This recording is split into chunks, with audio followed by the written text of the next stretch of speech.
Let's have a look at how to make custom stickers on WhatsApp. Let's jump on in. First of all, open up WhatsApp. Then open up a chat.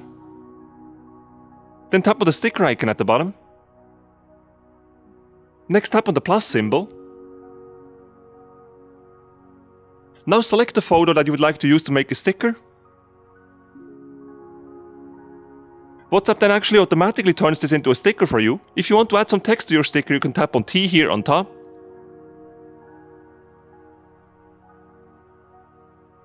Once you're done, tap on Done in the upper left corner of the screen.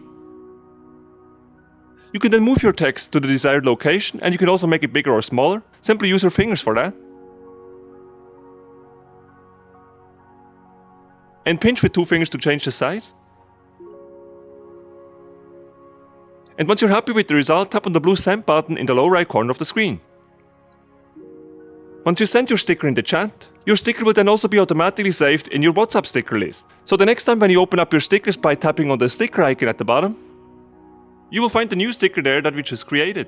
And this is how you make custom stickers on WhatsApp. If you enjoyed this video, make sure to smash the like button and watch the next video on this channel to learn how to make animated stickers on Instagram.